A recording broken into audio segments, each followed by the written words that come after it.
नमस्कार. झटपट रेसिपीमध्ये पुन्हा एकदा सर्वांचं मनपूर्वक स्वागत. चला तर आज आपण बघणार आहोत अचूक प्रमाणावर गुळ शेंगदाण्याची पोळी.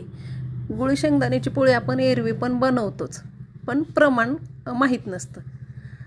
तर त्यासाठी मी एक वाटी शेंगदाणे भाजून व्यवस्थित नीट करून घेतलेत. त्याची टरफल अजिबात काढलेली नाहीत. तुम्ही बघू शकता एकदम बारीक वाटून घेतलेला आहे. आपण एरवी चिक्कीला लाडूला वाटून घेतो गुळ शेंगदाण्याचं, पण ते जाडसर असतं आणि पोळीसाठी बारीक वाटायचं का तर पोळी फुटत नाही. मी 4-5 पोळ्यांची कणिक मळून ठेवली होती व्यवस्थित मऊ अशी. चला तर आपण पोळी लाटायला घेऊयात.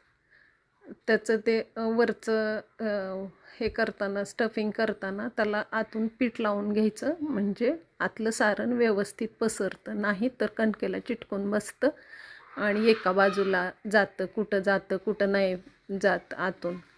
त्यामुळं उंडा करताना आतून पिठी लावून घ्यायची.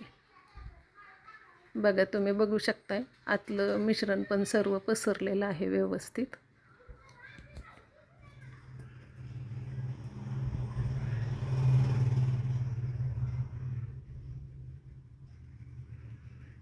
ह्या मिश्रणाच्या म्हणजे अचूक प्रमाणावर जर तुम्ही पोळ्या केल्या तर एकदम गोड आणि मऊ लुसलुशीत अशा होतात, खमंग होतात, एकदम छान अशा. आपण बघूयात. पोळी एकदम फुगलेली आहे.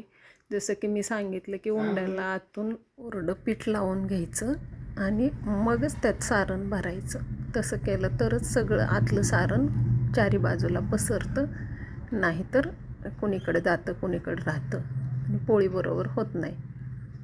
तुम्ही बघू शकताय एकदम छान अशी पोळी झालेली आहे आणि सारण पण व्यवस्थित आतून सगळं पसरलेलं आहे.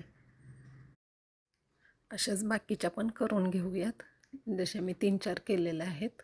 अजून एक राहिलेली आहे, ती पण तुम्ही बघू शकताय.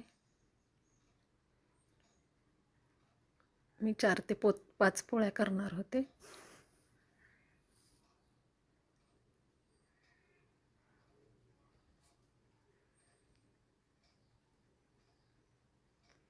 खूप अशा मस्त चांगल्या झालेल्या आहेत पोळ्या आपल्या.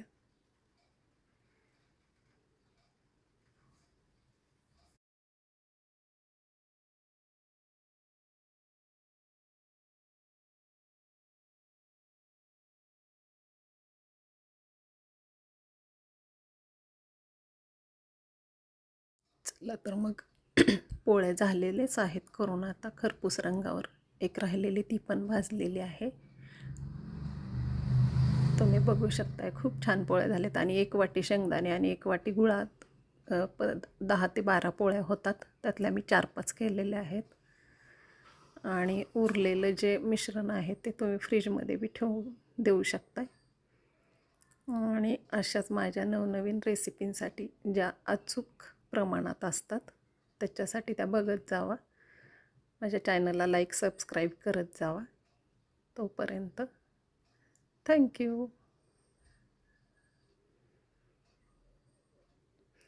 हे उरलेलं आहे ते तुम्ही फ्रीजमध्ये ठेवून देऊ शकता.